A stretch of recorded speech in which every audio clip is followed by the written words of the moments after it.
Internships 3 internships कर रखे हैं। कुछ बेसिक प्रोजेक्ट्स आप इंक्लूड ना करें। अगर आप कुछ मेजर चीज़ करते हो और जो भी चीज़ करते हो उसे मतलब खुद से किए हुए प्रोजेक्ट्स डालें। आपकी फैमिली में सब डॉक्टर्स है तो आप डॉक्टरी बैकग्राउंड छोड़ के आप इंजीनियरिंग में कैसे? मैंने एक इंटर्नशिप की थी हैकर फॉर हेल्प करके, गुजरात बेस्ड कंपनी है। तो इंटरव्यू में लिंक्ड लिस्ट से रिलेटेड पूछा था, हैश मैप से रिलेटेड पूछा था। कोडिंग 9-10 से, जैसे आईसीएससी बैकग्राउंड से हूँ मैं। मैनेज तो अगर हुआ होता तो मेरी सीजी बहुत अच्छी होती। तो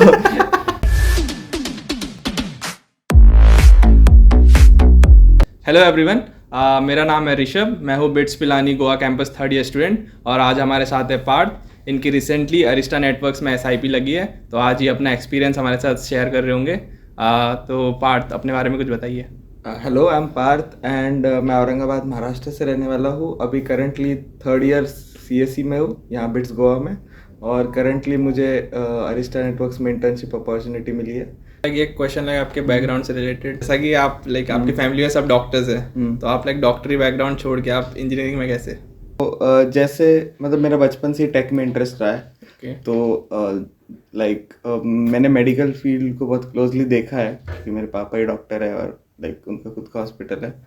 तो मैं जैसे कभी हॉस्पिटल विजिट करता हूँ तो मुझे rather than the medical aspect में वहाँ जो कंप्यूटर्स होते हैं या फिर वो उससे ज़्यादा मुझे इंटरेस्टिंग लगता है वो चीज़ें, मशीन्स और उनके जैसे वो वर्किंग। तो मेरे फैमिली को भी ये पता था तो उन्होंने पहले से प्रमोट किया कि ठीक है टेक पसंद है तो you can go in tech.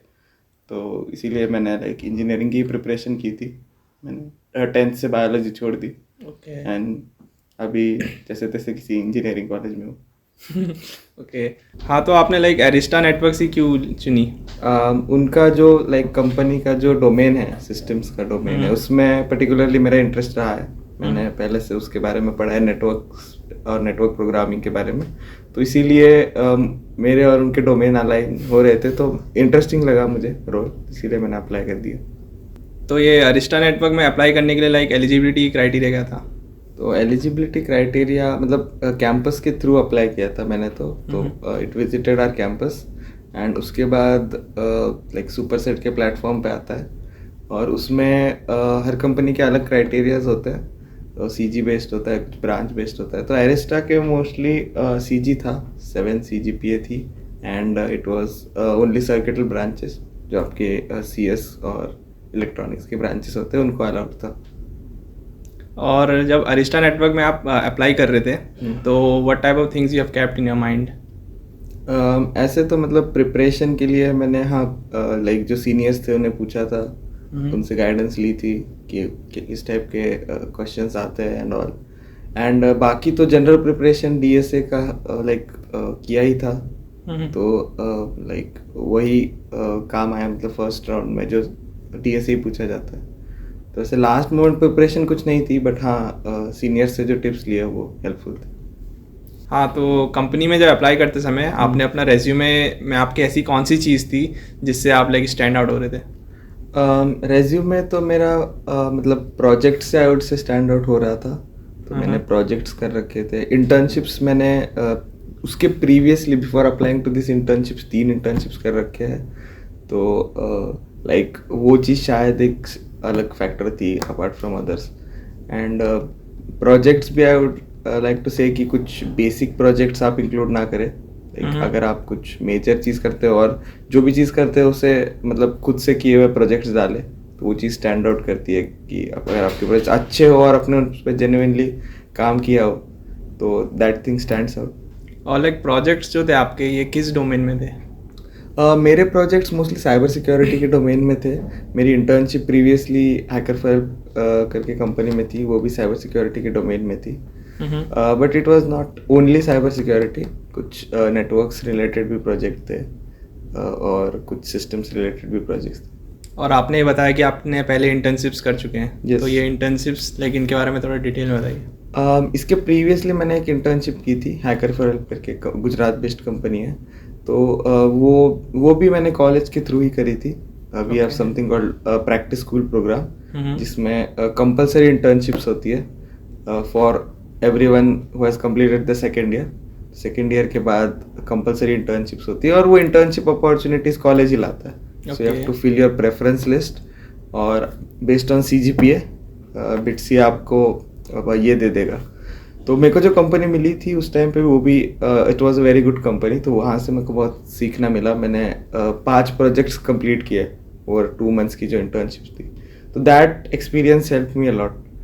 तो ये एक आई वुड सजेस्ट कि अगर आप फर्स्ट सेकेंड ईयर में है तो you can apply to companies जहाँ आपको प्रोजेक्ट एक्सपीरियंस मिले before going for like big companies.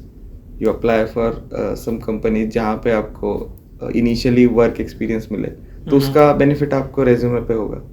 Okay तो जैसा कि जब आपने इसमें अप्लाई किया तो आपका कोडिंग राउंड, आपका HR राउंड और TR राउंड का एक्सपीरियंस शेयर कीजिए। तो first round was a coding round, तो ऑनलाइन होता है वो राउंड फॉर लाइक, बट ऐसा है कि हमारा जो प्लेसमेंट यूनिट है वो हमें प्रॉक्टर करता है, तो उसे हमें एक किसी भी क्लासरूम में बिठाते हैं और प्लेसमेंट यूनिट के जो लोग हैं वो हमें प्रॉक्टर करते हैं अलॉन्ग विद ऑनलाइन प्रॉक्टरिंग। तो that was the way it was proctored. और क्वेश्चंस अगर मैं बोलूँ तो कोडिंग के क्वेश्चंस थे एंड अलॉन्ग विद कुछ MCQ क्वेश्चंस भी थे जिसमें आपको C की नॉलेज और C++ की नॉलेज, दोनों की नॉलेज रिक्वायर्ड होगी। अच्छा तो आपका फिर ये HR और TR राउंड के एक्सपीरियंस बताइए। अच्छा, यू मीन इंटरव्यू राउंड का एक्सपीरियंस? जैसे once you clear the round तो हमारे प्लेसमेंट यूनिट ने हमें इन्फॉर्म किया कि okay you guys are selected for the interview. Okay and interview round Arista तो दो इंटरव्यू राउंड्स लेता है, तो फर्स्ट इंटरव्यू राउंड का टाइम हमें कम्युनिकेट कर दिया था। तो इंटरव्यू राउंड में भी सिमिलरली आपको DSA के क्वेश्चंस पूछे जाते हैं। अब अपार्ट फ्रॉम दैट आपको मतलब फर्स्ट राउंड में they had a set of 3 questions and उन्होंने लाइक जो क्वेश्चन दिया उसे कोड भी लिखवाया उनके कोड एडिटर में। तो और ये सब ऑनलाइन ही था, it was an online interview proctored over camera. And second round was an I would से HR प्लस TR राउंड, जिसमें आपके रेज्यूमे के बारे में भी क्वेश्चंस पूछते हैं, आपको जनरल क्वेश्चंस भी पूछते हैं और आपको DSA के क्वेश्चंस भी पूछते हैं। So after the 2 rounds confirmation like जल्दी ही दे देते हैं वो। अच्छा तो लाइक ये किस किस टॉपिक पे क्वेश्चंस पूछे थे? टॉपिक्स DSA के टॉपिक्स जैसे मुझे पर्सनली इंटरव्यू में लिंक लिस्ट से रिलेटेड पूछा था, हैश मैप से रिलेटेड पूछा था। तो apart from that second round में मतलब मुझे एक मल्टी थ्रेडिंग के बारे में पूछा था जो OS का कंसेप्ट है। तो ये बताइए जो आपने कंपनी में अप्लाई करा इसका ड्यूरेशन और स्टाइपेंड कितना था? अच्छा, इंटर्नशिप की duration will be in the summer, जैसे थर्ड ईयर जब भी मैं कंप्लीट करूँगा तो we have a summer break of 2 months, तो उसी में होगी duration. And stipend is I would say at par with like exact figures I won't be able to tell, but it is at par with industry standards I would like to say, like जो भी top companies देते हैं तो almost same ही होता है number. तो जब आपकी अरिस्टा कंपनी का इंटरव्यू क्रैक हो गया तो उसके बाद आपका रिएक्शन कैसा था जब आपने अपने पेरेंट्स को बताया, अपने फ्रेंड्स को बताया? रिएक्शन तो बढ़िया ही था, मतलब बहुत बड़ा माइलस्टोन था लाइफ का कि मतलब you got an opportunity to work in a top company. And apart from that मेरे लिए तो एक काइंड ऑफ ड्रीम कंपनी है क्योंकि मेरे डोमेन के साथ अलाइन होती है। तो लाइक पर्सनली मुझे भी बहुत अच्छा लगा and everyone was congratulating me. So I would say कि लाइक एक जब आप क्रैक कर लेते हो तो एवरीथिंग फील्स वर्थ जो भी आपने पहले मेहनत की थी। ये बताइए कि आप कोडिंग कब से कर रहे हैं, अपने कोडिंग बैकग्राउंड क्या है बताइए। तो कोडिंग 9th-10th से, जैसे ICSE बैकग्राउंड से हूँ मैं, तो 9th-10th में हम जावा कोडिंग पढ़ाई जाती है। अपार्ट फ्रॉम दैट मैं खुद से भी थोड़ा जावा कोडिंग पढ़ता था, और बट उसके बाद 11th-12th में मैंने कोडिंग नहीं की क्योंकि JEE प्रिपरेशन था। तो उसके बाद शायद फर्स्ट ईयर से वापस चालू किया। सो फर्स्ट ईयर से आई गेस मैं कोडिंग करता हूँ। तो लाइक 2 साल का एक्सपीरियंस आई वुड से 2.5 years ऑफ एक्सपीरियंस है। तो लाइक अभी तक आप कितने DSA क्वेश्चन लगा चुके हैं? कितने मतलब I don't exactly remember code forces पे कितने होंगे, बट लीड कोड पे अराउंड 200 क्वेश्चन। और आप कौन सी लैंग्वेज यूज़ करते हैं for coding? Like for DSA मैं C++ यूज़ करता हूँ, बट फॉर नेटवर्क वगैरह प्रोग्रामिंग अगर कुछ करनी हो तो मैं सी भी यूज़ करता हूँ फ्रीक्वेंट। और किस वेबसाइट पे आप प्रेफर करते हैं कोडिंग करना? मैं तो लीड कोड प्रेफर करता हूँ, हम्म। और बाकी कभी कभी code forces, code chef, but mostly leet code पे ही होता हूँ। आपने लाइक डीएसए के अलावा कौन कौन से फील्ड्स एक्सप्लोर करें? जैसे कि आपने स्टार्टिंग में बताया था आप साइबर सिक्योरिटी में लेकिन इंटरेस्टेड है। हाँ हाँ, डीएसए के अलावा लाइक डीएसए तो आई वुड से कि मैं फर्स्ट ईयर में नहीं करता था, सेकेंड ईयर से मैंने डीएसए करना चालू किया। पहले तो मैं साइबर सिक्योरिटी में ज़्यादा इंटरेस्टेड हूँ, मतलब अभी भी साइबर सिक्योरिटी में ही मैं ज़्यादा एक्टिव हूँ। तो पहले से मैं लाइक ऐसे साइबर सिक्योरिटी कॉम्पिटिशन्स में पार्टिसिपेट करता था, और उसके बारे में ऑनलाइन कोर्सेज वगैरह किए हैं मैंने। तो मतलब ऑपरेटिंग सिस्टम्स में पर्टिकुलरली मेरा इंटरेस्ट है, लिनक्स वगैरह के बारे में भी पढ़ता हूँ मैं। तो वो सब भी लाइक अलॉन्ग विथ डीएसए करता था मैं। डीएसए आई वुड से कि मैं थोड़ा लेट चालू किया सेकेंड ईयर में, बाकी लोग पहले से कर रहे थे, तो इसीलिए मेरे डीएसए क्वेश्चंस बाकी लोगों से थोड़े कम होंगे। बट ये जो दूसरी नॉलेज है सिस्टम्स की या साइबर सिक्योरिटी नॉलेज, ये इसने भी मुझे हेल्प किया। तो काइंड ऑफ शायद मैंने दोनों इक्वली किया हो। और जैसा कि जब आप ये सब चीज़ें लाइक पढ़ रहे थे, एक्सप्लोर कर रहे थे, तो आप लाइक कौन से रिसोर्सेज यूज़ करते थे? डीएसए के लिए तो मैंने गीक्स फॉर गीक्स का कोर्स किया था, and for like practice leet code पे किया था, एंड स्ट्राइवर की शीट फॉलो की थी। It's a very good resource for DSA. And बाकी साइबर सिक्योरिटी के लिए it was general like offensive security के कोर्सेज थे, या फिर यूट्यूब ही था मोस्टली। और आपको ये डीएसए सीखने में लाइक कितना टाइम लग गया? डीएसए सीखने में आई वुड से कि मिनिमम 6 months तो आपको लगेंगे if you do sincerely. Like हमने कोर्स वर्क में भी पढ़ा है डीएसए, तो लाइक सीएससी में हूँ तो कोर्स वर्क में डीएसए आता है, and apart from the course work you need practice. तो लीड कोड पे आप प्रैक्टिस करोगे तो at least 6 months I would say कि आपको लगेगा until you start cracking questions जो एक्चुअल कोडिंग राउंड्स में आते हैं। लाइक जिसने C++ अच्छे से पढ़ लिया उसको अराउंड 6 months लगेगा। हाँ, C++ syntax is not an issue, the actual वो तो बहुत जल्दी हो जाएगा, 1 हफ्ते में आप C++ पढ़ लो। बट उसके बाद आपको जो एक्चुअल या और कंसेप्ट भी होते हैं डेटा स्ट्रक्चर्स के, तो आपको अगर लाइक इटरेटिव्स क्रैक करने हैं तो आई वुड से डीपी तक तो आना चाहिए, डायनामिक प्रोग्रामिंग तक। तो वहाँ तक जाने के लिए आपको 6 months तो लग जाएंगे। जब आप डीएसए करते थे तो आपने लाइक कौन कौन से चैलेंजेस फेस करे, और जब क्वेश्चन नहीं होते थे तो आप डीमोटिवेट होते थे, तो what kept you going? Like DSA में हाँ एक पॉइंट आता है कि आप पहले तो सबसे इजी चैलेंजेस करते हो, इजी ढूंढ के, क्योंकि लाइक मीडियम और हार्ड तो समझ में नहीं आते। तो टू अ पॉइंट आता है कि हाँ आपको मीडियम आने लग जाता है, बट ऐसा होता है कि मतलब कभी कभी समटाइम्स यू गो कि आज एक भी चैलेंज नहीं हो रहा, डेली चैलेंजेस में से नहीं हो रहा, तो लाइक चैलेंज नहीं हो रहा तो you can just go to the solution देख लो। इक्वली बेनिफिशियल होता है, मतलब अगर आप कोई चैलेंज नहीं आ रहा है तो देख ही लो सारे सोल्यूशंस। या फिर ऐसे भी हो सकता है सोल्यूशन देखने के बाद आपको रियलाइज हो कि अपना थेरोटिकली वीक है इसीलिए नहीं हो रहे। तो अगर आप थेरोटिकली वीक रियलाइज हो गया तो और चैलेंजेस करने से अच्छा go and study that theory. तो लीड कोड में एडिटोरियल में खोलोगे या फिर सॉल्यूशंस में खोलोगे तो जब अप्रोच पढ़ोगे पता चलेगा हाँ ये वाली कोई कंसेप्ट यूज़ हुई है। तो अगर वो कोई स्पेसिफिक एल्गोरिदम है तो तुम वहीं से पढ़ सकते हो, बट कोई अगर पूरा डेटा स्ट्रक्चर ही कोई यूज़ हुआ है जो आपने नहीं पढ़ा है, या फिर कुछ कंसेप्ट पढ़ी है जो बहुत डिफ़िकल्ट टू अंडरस्टैंड है, तो आप यूट्यूब पे जाके पढ़ सकते हो, या फिर आपने कोई भी कोर्स लिया जैसे GFG का कोर्स लिया तो उसमें ऑफ कोर्स होगी वो, तो वहाँ उस सेक्शन की वीडियोस देख सकते हो। And after you watch that section की वीडियो आप सिमिलर प्रॉब्लम्स ऑप्शन होता है लीड कोड में, तो आप सिमिलर प्रॉब्लम्स कर लो तो फिर उस टाइप वो वाली टाइप तो कवर हो जाएगी। तो ऐसा आप टाइप्स कवर करते जाओगे तो एक टाइम आएगा कि उसके बाद everything will fall under some type that you solve before.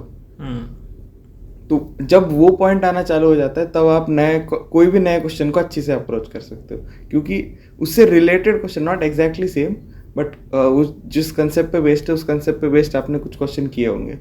तो फिर आप उसको मतलब टैकल कर सकते हो। जैसे हार्ड क्वेश्चंस फिर आपको टैकल करना चालू कर सकते हो, क्योंकि वो कभी कभी 2-3 कंसेप्ट पे बेस्ड होते हैं। आई वुड से कि पहले हर टॉपिक मतलब हर टॉपिक हर एल्गोरिदम के कुछ क्वेश्चंस कर लिए, उसके बाद आप like when you after 200 questions आप कर लिए तो शायद सारे टाइप्स कवर हो ही जाते हैं। उसके बाद आप नए क्वेश्चंस को बहुत अच्छी तरह से अप्रोच कर पाओगे। ओके, तो कॉलेज में कुछ एक्स्ट्रा करिकुलर एक्टिविटीज़ के लिए आप किसी क्लब या डिपार्टमेंट में है लाइक? हाँ, करंटली मैं कॉलेज की साइबर सिक्योरिटी क्लब का हेड हूँ, कोऑर्डिनेटर हूँ। बिट्स क्रीक नाम है हमारे क्लब का। सो बेसिकली उसमें हम like we are group of cyber security enthusiast जो हम कॉम्पिटिशन्स में पार्टिसिपेट करते हैं, अलग अलग प्रोजेक्ट्स पे वर्क करते हैं। तो हाँ, मैं लाइक फर्स्ट ईयर से उसमें पार्ट था। तो जब हमारे सीनियर्स थे वो लोग हेड थे, तो उन लोगों ने हमारे लिए लेक्चर्स लेते थे वो। So this is apart from the curriculum, वो हमारे लिए लेक्चर्स और सेशंस लेते थे। तो वो एक आई वुड से कि बिट्स गोवा का जो पीयर टू पीयर एजुकेशन है, मतलब आप अपने सीनियर्स से जो पढ़ते हो वो बहुत वैल्यूएबल है। एंड मतलब मुझे पता नहीं बाकी कॉलेजेस में कैसे वर्क करता है, बट जितना मैंने सुना है यहाँ पे अपना जो पीयर टू पीयर कम्युनिकेशन है वो बहुत बेटर है। लाइक सीनियर से मुझे बहुत कुछ सीखने मिला, और मैं लाइक जो भी मतलब अभी तक कुछ कंसेप्ट्स पढ़े हैं वो शायद मुझे नहीं पता होता अगर सीनियर्स ने हमें नहीं पढ़ाया होता। तो तब से मैं इसीलिए क्लब में इन्वॉल्व था। तो तब से when I become a senior तो उन्होंने हम पे लीडरशिप ट्रांसफ़र कर दी। तो हम अभी सेशंस और वो सब लेते हैं जूनियर्स के लिए, लिनक्स वगैरह हम पढ़ाते हैं, हम कॉम्पिटिशन्स में पार्टिसिपेट करते हैं। तो एक कल्चर स्प्रेड करने की कोशिश कर रहे हैं हम साइबर सिक्योरिटी के रिलेटेड। हमें लगता है कि ये फील्ड थोड़ी अंडररेटेड है। ओके, इसीलिए तो लाइक आप बिट्स क्रीक के कोऑर्डिनेटर है, प्लस लाइक एकेडमिक्स, डीएसए और अपनी इंटर्नशिप की प्रिपरेशन, ये सब आप लाइक कैसे मैनेज करते थे? मैनेज तो अगर हुआ होता तो मेरी चीज़ें बहुत अच्छी होती। तो मतलब बहुत अच्छे से तो मैनेज नहीं हो रहा है, कभी कभी कुछ चीज़ें सेक्रीफाइस हो जाती है। मतलब एकेडमिक्स ही हो रहा है अभी तक। तो मतलब एक्स्ट्रा करिकुलर जितना बढ़ाओगे ऑफ कोर्स तुम एकेडमिकली उतना थोड़ा डाउन हो जाओगे। बट ऐसा है कि बिट्स वो थोड़ा सा आपको लीनियंसी देता है, क्योंकि अटेंडेंस पॉलिसी नहीं है। तो वहाँ पे हम लोग ऐसा है कि भाई अटेंडेंस बचा के ये सब चीज़ों में टाइम लगाते। बट हाँ, ओवरऑल तो ज़्यादा चीज़ों को कमिट करोगे तो थोड़ा सा कुछ ना कुछ तो ऊपर नीचे होता है। बट अभी हमने ट्राई कर रहे हैं सब लाइक थोड़ा सा मैनेज करने के लिए। पहले ओवर कमिट किया था, अभी थोड़ा सा वापस हम हर चीज़ लाइन पे ला रहे हैं। और फाइनली कोई टिप्स देना चाहेंगे अपने जूनियर्स के लिए जो लाइक इंटर्नशिप्स की तैयारी करने? टिप वुड बी हाँ कि डीएसए प्रिपेयर करो। DSA is very important for internship also, for job also, DS is very important. And apart from that, projects, build good projects in a field. जैसे कोई ऐसे 4 field से project लेके मत बनाओ रेज्यूमे से। एक कोई आपकी फील्ड ऑफ इंटरेस्ट हो, या एमएल में करना है, साइबर सिक्योरिटी में करना है, तो उसमें आप प्रोजेक्ट्स बनाएं। और प्रोजेक्ट्स ऐसे मत बनाओ कि मतलब कहीं से आपने कॉपी कर लिया, कहीं गिटहब से आपने क्लोन कर लिया। कुछ तो थोड़ा सा यूनिक फैक्टर होना चाहिए, थोड़ा सा टफ प्रोजेक्ट होना चाहिए कि रेज्यूमे पे दिखे। आइदर वो किसी कंपनी के साथ आप प्रीवियस इंटर्नशिप का प्रोजेक्ट हो या फिर पर्सनल प्रोजेक्ट हो, बट वो अगर आपको रेज्यूमे पे डालना है तो it should be of difficult project. Easy projects आप डालोगे तो वैल्यू ऐड नहीं करेगा। अपार्ट फ्रॉम दैट, आप इंटर्नशिप्स अगर आपको कोई मिल रही है इन फर्स्ट और second year, you can take it up for experience. तो उससे आप का दोनों बेनिफिट होता है, आपको एक्सपीरियंस भी मिलता है that you can write on resume also, and उसमें अगर आप कोई प्रोजेक्ट पे वर्क कर रहे हो तो वो भी आप लिख सकते हो। And that is for the interview round. First round clear करने के लिए DSA is the only option. आपको डीएसए अच्छे से आना चाहिए। तो जितना आप अर्ली स्टार्ट करोगे प्रिपेयर करना, उतना आपके लिए बेटर रहेगा। तो जितने जल्दी आप सीरियसली स्टार्ट करोगे। तो आज की वीडियो यहीं तक रखते हैं। Like thank you Parth for giving this much of information और अपना पर्सनल एक्सपीरियंस शेयर करने के लिए। Thank you for this awesome podcast. Please like, share, and subscribe.